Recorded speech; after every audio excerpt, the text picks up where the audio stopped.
አይነ ጥላ እንደ ቀልድ ዝም ብለህ አይኔን ጋርዶታል ልቦናዬን ሰውሮታል ብቻ የምትለው አይደለም። አጠቃላይ ተስፋህን፣ ራእይህን ሁሉ እምነትህን፣ ሞገስህን፣ ክብርህን የሚጋርድ ኃይል ነው። የምትናገርበትን ድምፅ የሚያጨልም ነው። የምታወራውንም ሐሳብ የሚያጎሳቁል ነው። ስለዚህ ማስተዋልህንም ያስወግዳል እና እኛ ደግሞ አስቀድመን የማናስተውል ነበር፣ የማንታዘዝ፣ የምንስት፣ ለምኞትና ለልዩ ልዩ ተድላ እንደ ባሪያዎች የምንገዛ፣ በክፉዎችና በክፋትና በምቀኝነት የምንኖር፣ የምንጣላ፣ እርስ በርሳችን የምንጠላላ ነበርን ይላል። ዛሬስ አይደለን? ቲቶ እኮ በዚህ መንገድ ነበር ያየን። የቲቶ መልእክት ነው። የማናስተውል አለማስተዋል የዘመናችንን ክፋት እስከ መጨረሻው ድረስ ዳር አድርሶታል። የክፋት ዳርቻው በከፍተኛ ሁኔታ መፋጀት፣ መበላላት፣ መነካከስ፣ መገዳደል፣ እርስ በርሳችን መጣላት፣ በተገናኘን ቁጥር መነጫጨን፣ መነጫነጭ፣ ማማረር፣ ፊታችንን መቋጠር፣ በውስጣችን ማጉረምረም፣ ምሬትና ክፉ የሆኑ ፊቶችን ማሳየት የዘመናችን ትውልድ ልዩ የህይወቱ የውድቀቱ ክስተት ነው። የአይነ ጥላ 14 ስቃዮች። ስለዚህ ይሄኛው አራተኛው ስቃይ ነው። አናስተውልም።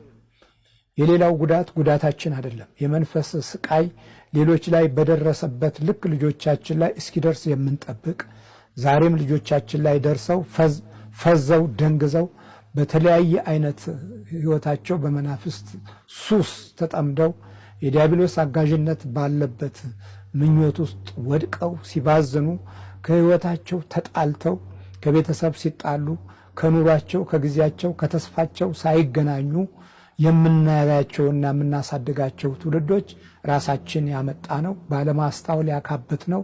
የጥፋት መንገድና ጊዜና ዘመንን ለዲያብሎስ ሰጥተን ተኝተን ያመጣ ነው ውድቀት ነው።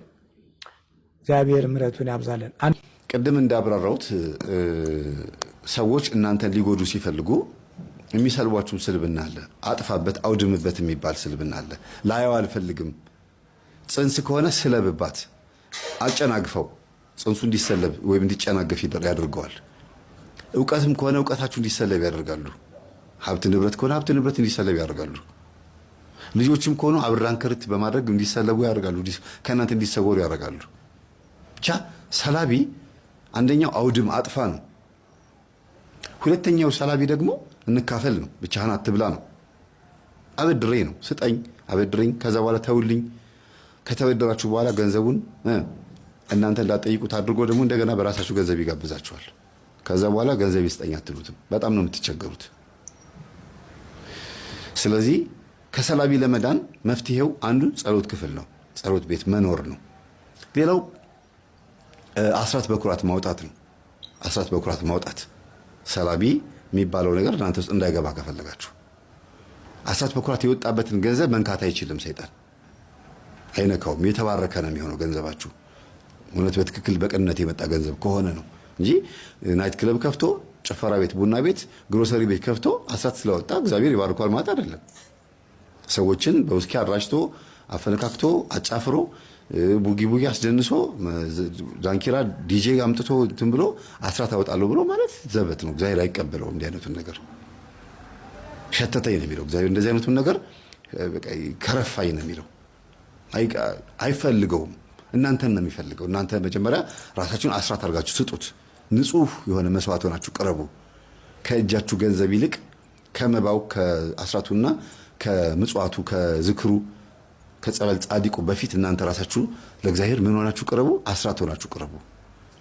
በደሙ የተዋጃችሁ ቤዛ የሆናችሁ ኢየሱስ ክርስቶስን ቀርባችሁት ንስሐ ገብታችሁ ቅዱስ ቁርባን ተቀበሉ። እናንተ ራሳችሁ ስትሰጡ ነው ከዛ እናንተ ደግሞ እግዚአብሔር የሚጠብቃችሁና የሚሰጣችሁ ነገሮችን የሚጠብቅላችሁ የምትታጠሩት። የሚጠብቋችሁ መላእክቶች የሚያግዟችሁም ለዛ ስትሆኑ ነው። ይቅር አይልምና ታስመረሩት እኮ የተባለው ለዚህ ነው። እግዚአብሔርን በሚፈሩ ሰዎች ዙሪያ ይሰፍራሉ የተባሉት መላእክቶችም ለዚህ ነው። እግዚአብሔርን ስትፈሩ መላእክቶችም በእናንተ ዙሪያ ይሰፍራሉ። ሁሉም መጥቶ ይሰፍራል፣ ያድናቸውም አለ የሚለው ያድናቸውም አለ። ስለዚህ እግዚአብሔርን የሚፈሩ ሰዎች በመላእክት ይጠበቃሉ። ልጆቻቸው በቅንነት በቀናነት ያድጋሉ፣ ለቁም ነገር ይበቃሉ። ትምህርት መጨረስ ብቻ ጥቅም የለውም። ስንቶቹ ትምህርት ጨርሰው በጨዋነት አስተምረዋቸው ልጆቻቸውን ማለት ነው። በጨዋነት ሲባል ገንዘብ ሳይጎልባቸው፣ ምግብ ሳይጎልባቸው፣ ልብስ፣ ሁሉ ነገር ትምህርት ቤት አሪፍ ትምህርት ቤት የሚገራርም ትምህርት ቤት ተምረው ትምህርት ከጨረሱ በኋላ በራቸውን ዘግተው የስልክ ሱሰኛ፣ የላፕቶፕ ሱሰኛ፣ የፖርኖሴክስ፣ የግለ ወሲብ፣ የምናምን የጭፈራ ቤት፣ የናይት ክለብ አዳማቂ ሆነዋል። የቡዳ መንፈስ የዝሙትም መሆን ይችላል፣ ሰላቢም ሊሆን ይችላል፣ ምቀኛም ሊሆን ይችላል። እንደዚህም ደግሞ ደግ ሊመስልም ይችላል። በቡዳ በልቷታል ልጅቷን፣ ግን ለትዳር ያገናኘ ምናምን ይመስላል ስታዩት። ግን ያለ እድሜዋ ደሟ እንዲፈስ አደረገ፣ ያለ እድሜዋ እንድትወልድ አደረገ። ባይነቃ ኖሮ ልጇን ሰንበት ትምህርት ቤት ልታስገባ ቤተክርስቲያን ስትሄድ መንፈሳዊ ባትሆን የእኛን ትምህርት ባታዳምጥ ኖሮ እዚህ ነገር ውስጥ ሁሉ ባትገባ ኖሮ ሳይታወቅበት 2 3 ልጅ 4 ልጅ ሲወልዱ በቡዳ የተለከፉ ልጆች ይሆናሉ። እርስ በርስ ዝሙቱ እዛው ይቀጥላል። እዛው ዲቃላ የወለዱ ልጆች ብቻ ይበዛሉ ማለት ነውና እንዲህ አይነት ነገር የሚበዛው በመንደር ውስጥ ይሄ ነው።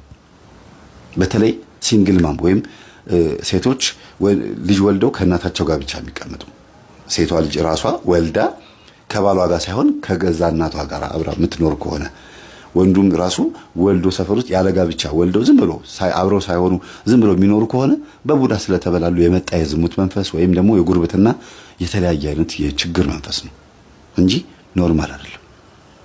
ስለተዋደዱ ከዛ በኋላ ስለተጣሉ የተፈጠረ ልጅ አይደለም።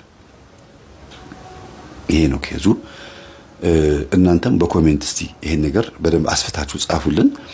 ሌላው መጨረሻ ላይ ጠቅለል ለማድረግ የምፈልገው ጎረቤት አማቾች በጉርብትናችሁ ወቅት ማለት ነው ብትችሉ ማለት ነው ቡና አብራችሁ በምትጠጡበት ሰዓት የነበረውን ጊዜ ስታስታውሱት ወይም ስትጨዋወቱ ስትገባበዙ በዓመት በዓል ጊዜ ስትጠራሩ ጊዜ የነበረውን ጊዜያችሁን አስቡና አሁን ላይ ደግሞ ነገሮችን ስታስቡት በዛን ጊዜ ምንድን ነበር እስቲ ለየት ያለ ነገር ትዝ ሊለኝ የሚችለው ነገር ምንድነው ብላችሁ አስቡ።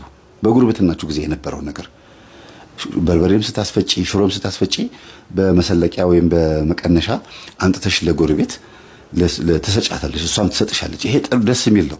እንግዳ ሲመጣብሽ እንጀራ ሲያምጡ ዘይት ስጪኝ፣ ሽንኩርት ስጪኝ ብላችሁ ተበዳድሮ መኖሩ አሪፍ ነው፣ ደስ ይላል። ይሄ ጉርብትና በጣም አሪፍ ነው። ልጅ ሲርበው እስቲ ሂድና እዛ ብላ፣ እኔ ጋር እንጀራ የለም፣ እኔ ጋር ወጥ የለም፣ ሂድ እስቲ ወጥ ይዘራ ከጎረቤት ይባላል ልጆች ሲርባቸው። ይሄ አሪፍ ነገር ነው። ግን ይሄ ነገር በውስጡ መንፈስ ያለበት በቡዳ የመበላላት ጉዳይ ሆኖ ደግሞ ሲገኝ ያሳዝናል። አይደለም እንዴ? ሲበላ ልጅ እንደዚህ ኩር ብሎ ማየት፣ ጸጉሯን ስትሰራት ሂጂ እስቲ ጸጉርሽን ትስራሽ ይባላል አይደል ጎረቤት። ከዛ ጸጉሯን ስትሰራት ቆንጆ ሹሩባ ግን ቅማል ያለበት ወይም ደግሞ ቀጫም ያለበት ወይም ቁስል ንፍርቅ ያለበት ያ ምድር በቡዳ ይበላል። ስለዚህ ልጆቻችሁን ምንም ሆነ ምንም እና መፍትሄው ምንድነው ስትሉ አስቆርቡ ነው። በቃ አስቆርቡ ልጆቻችሁን። ጎረቤት ምንም ሆነ ምንም ማስቆረብ ነው። ቶሎ ቶሎ ማስቆረብ። ራሳቸውን ቢያማቸውም አልጋ ላይ ቢሸኑም ጥርሳቸው ቢያንቀጫቅጩም ባህሪያቸው ቢቀያየርም ትምህርት ደደብ ቢሆንም ምንም ቢሆንም ቢያንስ በቁርባን መንፈሱ እየታሰረ ያድጋሉ። የሆነ መናፍቅም እኮ የሚሆኑት በዚህ መንፈስ እኮ ምክንያት ነው። ልጆች በጉርብትናም እኮ መናፍቅ ይሆናሉ። ሰንበት ተማሪ የሆኑ ዱርዬዎች የሚሆኑት መናፍቅ የሚሆኑትም በቃ ብቻ መረን የሚሆኑትም ይሄው መንፈስ አብሯቸው ስለሚያድግ እኮ ነውና ሴቶችም እርስ በርስ በጉርብትናም ጸጉር ስትሰራሩ፣ ልብስ ስትቀያየሩ፣ ስትዋዋሱ፣ ገላ ስትታጠቡ አብራችሁ በምትሆኑበት ሰዓት ስትጫወቱ ምን ስትሉ ያለው ነገር በሙሉ ከእናትና ከአባታችሁ የመጣ ነገር መኖር አለመኖሩ ቼክ አድርጉ። ስግደት፣ ጾም፣ ጸሎት ወሳኝ ነገር ነው። ቅዱስ ቁርባንን የመሰለ ነገር ደግሞ የለም። እነዚህ ነገሮች ማዘውተር፣ ጸበል መጠመቅ፣ ጧት ሁል ጊዜ ቅዳሜ ከሰኞ እስከ ዓርብ ትምህርት ብትሆኑ እሁድ ምናልባት ማስቀደሻ ጊዜ ከሆነ ቅዳሜ ጧት ግን ብዙ ጊዜ የትኛውም ክርስቲያን ላይ የተለመደው ቅዳሜ ነው። በቃ ቅዳሜ የጸበል መጠመቅ ቀን ነው። አብዛኛው እኔም በቤተሰቤም በአጠቃላይም ቅዳሜ ቀን የጥምቀት ቀን ነው የምትባለው። ከጸበል ከመጡ በኋላ ዩኒፎርማቸውን ያጥባሉ፣ ልብሳቸውን የሚያጥቡ ልጆች ይኖራሉ። ብቻ የቤት ስራ ይሰራሉ፣ ገላቸውን ይታጠባሉ፣ ጸጉራቸውን ይሰራሉ ምናምን። እሁድ ደግሞ ጠዋት ተነስቶ ያስቀድሳሉ። የተለመደውን ነው የምላችሁ፣ ህግ አይደለም። ያስቀድሳሉ። ከዛ የሚቆርብም ልጅ ካለ ቆርቦ እሁድ ቀን ዘና ብሎ ይውላሉ። እንግዳ የሚመጣ ከሆነ የሆነ ቦታ የሚኬድም ከሆነ ይሄን ብታረጉ መልካም ነው። በተለይ ቅዳሜ ጠዋት መጠመቅ፣ ልጆቻችሁን ማስጠመቅ፣ ህፃናቶችን ወስዳችሁ አስጠምቁ። እውነት በቃ ድንገት ይዛችሁ ሄዳችሁ ይወራጭ ከፈለገ እያለ ይወራጭ እንደዚህ ይዛችሁ ማስጠመቅ ነው። ግንባሩን ምን አይሞት ጀርባውን ምን ቢያለቅስ ነው። ከዛ ከጸበል ከወጣ በኋላ እያለ ነው የሚወጣው። ሌላ ነገር የለም። አጅሬው ሊያዝ ይችላልና ይሄንን ልመዱ። ግንባራቸውን ጸበል ማስጠመቅ፣ ጸበል መርጨት፣ የጸሎት ውሃ መርጨት። ይሄ ግቢ ውስጥ የተለካከፈ ነገር ካለ በዝምድናም በጉርብትናም በተለያየ ሰፈር የቡዳ መንፈስ የተበሉ ልጆች ካሉ ከዚህ ነገር የተረፉ ሆኖ ሊያድጉ ይችላሉ ማለት ነው።